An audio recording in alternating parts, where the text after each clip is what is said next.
Assalamualaikum warahmatullahi wabarakatuh. Hari ini kita akan belajar tentang risiko usaha dan konsep pemasaran.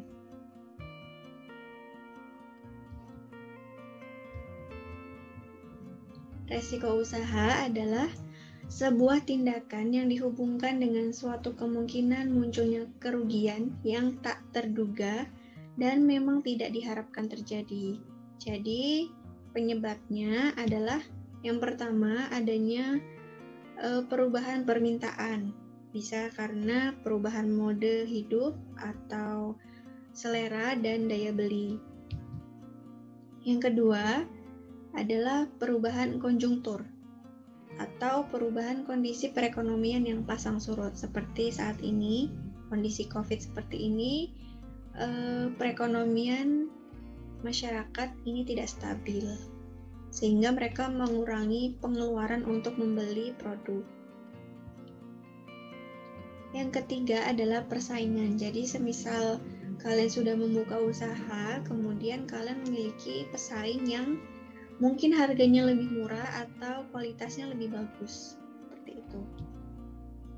Yang keempat, adanya akibat lain, misalnya peristiwa alam, karena peristiwa alam ini kan tidak bisa diprediksi ya, tidak bisa diperkirakan kapan akan terjadi.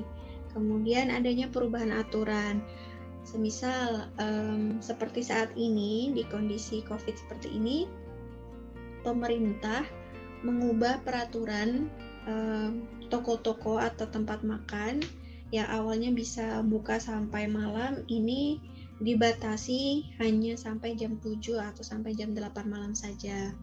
Nah, ini juga akan mengakibatkan perubahan pendapatan pemilik bisnis.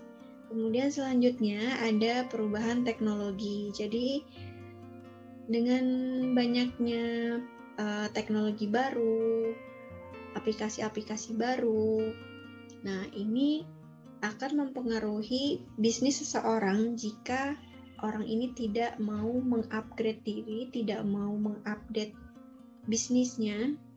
Nah, sekarang kan misal banyak yang menggunakan ojek online untuk berjualan.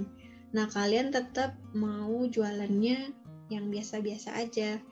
Nah, kalian akan memiliki resiko kegagalan usaha ini lebih tinggi karena pesaing kalian sudah mulai menggunakan ojek online. Gitu. Nah, berikut adalah hal-hal yang dapat meminimalisir risiko usaha.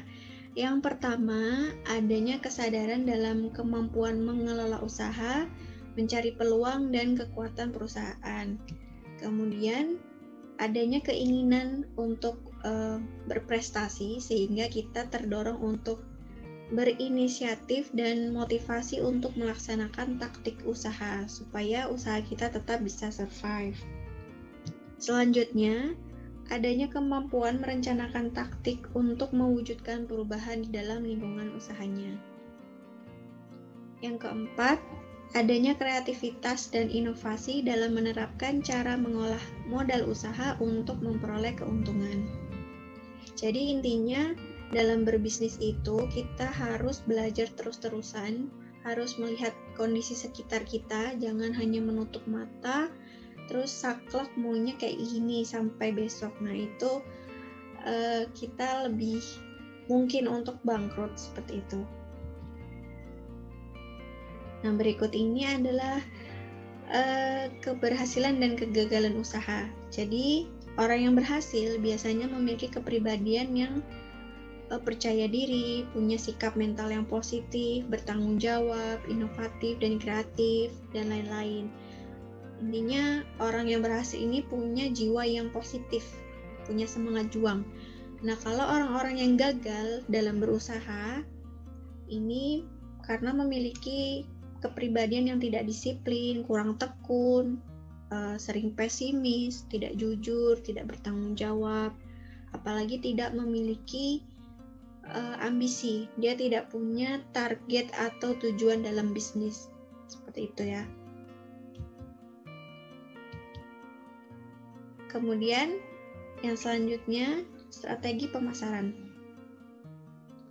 Strategi pemasaran yaitu pengambilan keputusan-keputusan tentang biaya pemasaran, bauran pemasaran atau marketing mix, alokasi pemasaran dalam hubungannya dengan keadaan lingkungan yang diharapkan dan kondisi persaingan. 3 faktor penyebab perubahan strategi dalam pemasaran. Yang pertama, daur hidup produk. Jadi, ketika kita berbisnis, ini kan produk kita akan mengalami daur hidup seperti makhluk hidup lah ya. Jadi ada tahap perkenalan. Nah, tahap perkenalan ini misal kalian baru launching produknya untuk mengenalkan ke orang-orang nih. Bisa kalian adakan diskon besar-besaran atau promo. Kemudian karena produk kalian ini sudah dikenal, maka produk kalian mengalami pertumbuhan. Intinya ini sudah mulai banyak dibeli oleh orang-orang. Nah, tahap selanjutnya adalah kedewasaan. Di sini adalah puncak produk kalian diminati oleh konsumen. Nah, tetapi kan tidak semuanya akan berada di atas terus-terusan. Jadi ada fase kemunduran. Kemunduran ini maksudnya bisa karena kalah dalam persaingan atau kalian hanya menguasai dalam lingkup kecil di pasar, atau produk kalian ini menuju ke tidak laku atau kalian akan mengalami kebangkrutan. Jadi untuk mengatasi ini kalian harus menciptakan strategi pemasaran yang baru. Jangan sampai produk kalian ini tidak laku di pasar. Yang kedua yaitu posisi persaingan perusahaan di pasar. Jadi penyesuaian dengan kondisi pasar, apakah produk kalian ini memimpin atau menantang pesaing, atau mengikuti, atau hanya mengambil sebagian kecil dari pasar. Nah, kalau misal kalian memimpin atau menantang pesaing, itu berarti strategi kalian sudah cukup bagus, tinggal kalian konsistenkan dan kalau bisa sih ditingkatkan lagi. Nah, tetapi kalau kalian hanya mengikuti arus atau hanya mengambil sebagian kecil dari pasar, maka kalian perlu meningkatkan penjualan kalian dengan strategi-strategi pemasaran yang baru. Yang ketiga yaitu situasi ekonomi. Nah, kalian harus menyesuaikan dengan kondisi ekonomi sekarang, apakah situasinya makmur atau inflasi. Jadi jangan kalian menjual produk dengan harga yang mahal di saat orang-orang ini lagi krisis ekonomi gitu, supaya produk kalian tetap laku. Nah, selanjutnya ini adalah marketing mix. Seperti yang kalian lihat di gambar, jadi kesalahan-kesalahan pebisnis yang paling utama, yang paling pertama adalah building something nobody wants, atau mereka menciptakan produk yang tidak diminati oleh konsumen, atau bahasa lainnya kalian buat produk tapi sebenarnya orang ini nggak butuh-butuh banget gitu loh. Jadi produk kalian ini nggak diminatin oleh konsumen gitu. Yang kedua di sini adalah hiring poorly, atau maksudnya sumber daya manusianya ini kalian nggak begitu selektif. Jadi asal aja gitu nerima pekerja, asal kalian punya pekerja, terus nggak memperdulikan apakah orang-orang ini berkompeten di bidangnya gitu. Dan di sini masih ada beberapa kesalahan-kesalahan yang lain, sehingga bisa dikatakan bahwa produk yang bagus saja itu belum cukup, karena bisa jadi produk kalian itu bagus tapi di daerah ini tuh produk kalian tuh nggak dibutuhin gitu. Jadi untuk menciptakan bisnis kalian harus mengatur strategi, sehingga ketika kalian sudah menguasai konsep marketing mix ini, kalian bisa merumuskan strategi marketing yang efektif. Nah, komponen dari bauran pemasaran atau marketing mix ini kalau dulu itu ada 4. Nah, kalau sekarang ini ada penambahan 3 komponen sehingga ada 7P.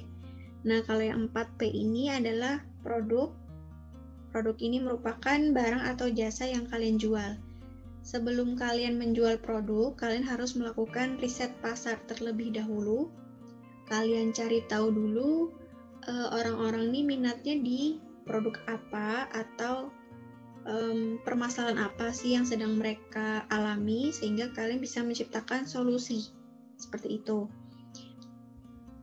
Kemudian selanjutnya adalah place, yaitu tempat penjualan. Jadi nggak harus kalian punya toko, tapi bisa juga menggunakan ruangan seadanya. Misal di rumah, ya boleh di rumah, terus kalian bisa mendaftarkan diri di ojek online atau di e-commerce lainnya.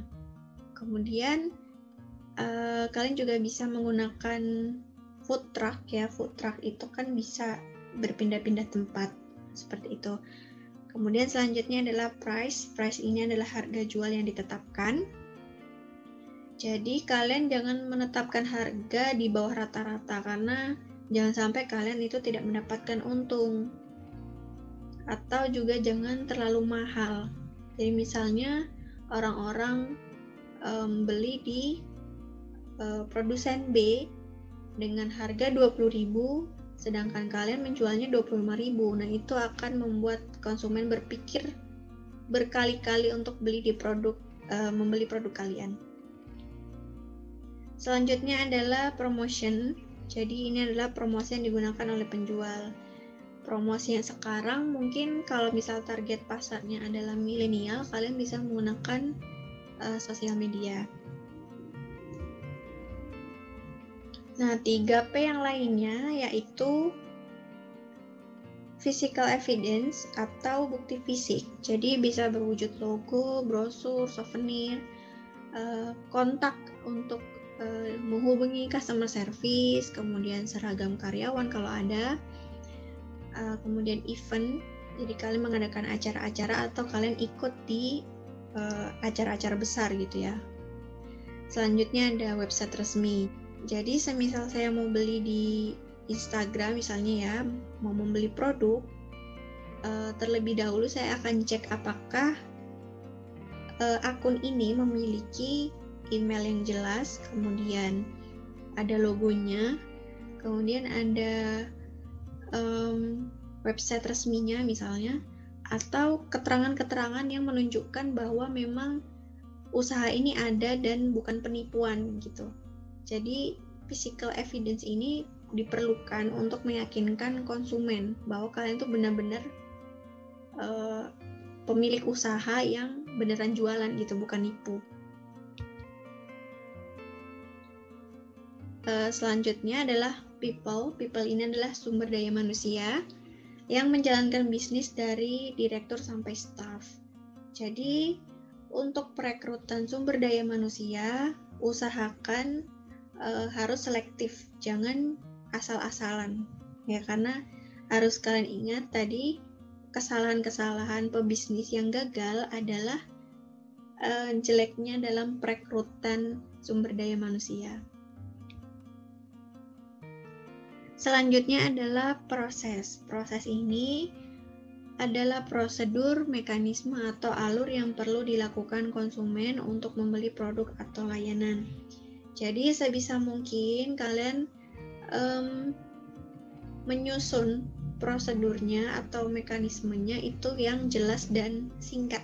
Jangan sampai terlalu ribet.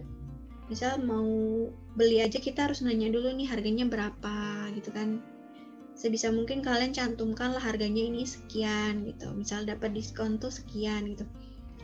Karena misal kita harus nanya dulu, misal kalian jualnya di Instagram, saya harus nanya dulu di komentar, nunggu kalian balas dulu. Itu kan mempersulit ya, agak ribet. Kalau semisal kalian sudah mencantumkan harganya di situ, kemungkinan konsumen untuk membeli itu lebih banyak, karena mereka nggak perlu nunggu-nunggu, nggak perlu cari tahu dulu ini berapa harganya, tinggal dibuka, oh harganya sekian gitu. Oh ini cocok nih untuk dompet saya, berarti saya bisa beli gitu. Jadi ciptakanlah prosedur atau mekanisme yang jelas dan tidak menyulitkan calon pembeli, begitu.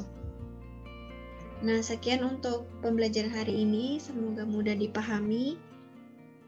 Saya akhiri, wassalamualaikum warahmatullahi wabarakatuh.